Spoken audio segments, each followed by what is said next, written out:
இயேசு கிறிஸ்துடைய திவ்ய சுபாவம் என்னென்னா, அடுத்த நாள் காலையில் சீஷர்களை என்ன செய்யணும்? தேர்ந்தெடுக்கணும். 12 பேரை தேர்ந்தெடுக்கணும். இந்த 12 பேரை தேர்ந்தெடுக்கிறதுக்கு முன்னால் அவர் என்ன செய்தாரா?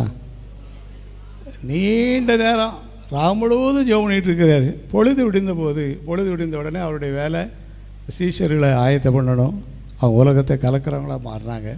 இப்போ இயேசு கிறிஸ்துடைய திவ்ய சுபாவம் என்னன்னு சொன்னால், ஒரு காரியத்தை தொடங்கிறதுக்கு முன்னால் ஜெபிக்கணும் அப்படிங்கிறத நமக்கு கற்றுக் கொடுக்குறாரு. இதெல்லாம் செய்யாமல் அவரால் எல்லாம் செய்ய முடியும். ஆனால் நம்ம அப்படி போயிடக்கூடாதே.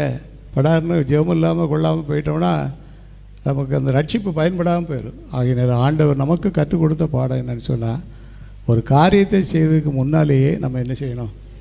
ஜெபிக்கணும். சில காரியங்கள் நமக்கு தெரியாது, சில காரியங்கள் நமக்கு தெரியும். தெரிஞ்ச காரியங்களை நினைவுபடுத்தி, ஆண்டவர் இத்தனாம் தேதி இந்த காரியம் நடக்க போகுது, இத்தனாம் தேதி எனக்கு இந்த வேலை இருக்குது, இத்தனாம் தேதி நான் அந்த காரியமாக செய்ய போகிறேன், நீர் எனக்கு என்ன செய்யணும்? உதவி செய்யணும் அப்படின்னு சொல்லி நம்ம அந்த காரியம் முடிஞ்ச பிறகு அல்லது காரியம் தொடங்கின பிறகு ஜெபம் பண்ணி குழப்பிக்கிட்டு இருக்க விட, முன்கூட்டியே ஜெபம் பண்ணிட்டோம்னு சொன்னால் குழப்பங்கள்லாம் என்ன செஞ்சிடும் என்று. அப்படிப்பட்ட ஒரு ஜெப ஆவி ஆண்டவர் தரும்படி நம்ம எல்லோரும் எளிமை நின்று ஜெபம் பண்ணுவோம்.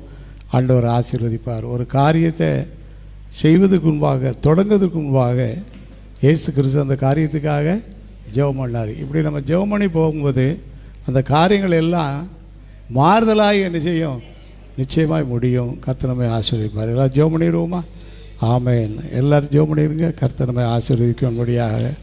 ஆமென், ஆமென். ஸ்தோத்திரம், ஸ்தோத்திரம், ஸ்தோத்திரம். ஸ்தோத்திரம், ஸ்தோத்திரம். நாளிலே நான் வந்தது நல்லது என்று சொல்லி சொல்லத்தக்கதாக.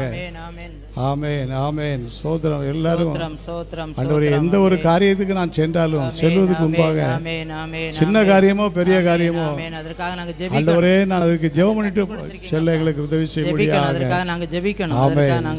எல்லாரும் ஜெபம் பண்ணுங்க. ஆண்டவரே, ஜெப குறைவை மன்னியும். ஆண்டவரே, ஜெப குறைவுகளை மன்னியும். ஆண்டவரே, நேரடியாக எங்களை ஆசீர்வதிக்கிற அபிஷேகம். நாங்கள் ஒரு காலத்தில் ஆசீர்வாதத்தை இழந்து போனோம். ஆதியாகமத்தின்படி வெளிப்படுத்தல் ஆசீர்வாதங்கள் எல்லாம் எங்களுக்கு கிடைக்கணும். ஆண்டவரே, இன்னைக்கு நாங்கள் ஜெபித்த ஜெபங்களுக்கு எல்லாம் பதில் கிடைக்கட்டும். ஆண்டவரே, ஆண்டவருக்கு எல்லா நன்மையும் தருவார். அதற்காக ஆண்டவருக்கு நம்ம எல்லாரும் நன்றி சொல்லிடுவோம். எல்லாரும் நன்றி சொல்லிடுவோமா?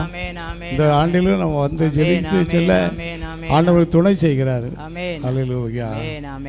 உம்மை பாடாத நாட்களும் இல்லையே, உம்மை தேடாத நாட்களும் இல்லையே, உம்மை பாடாத நாட்கள் இல்லையே, உம்மை தேடாத நாட்களும் இல்லையே, உம்மை எல்லாம்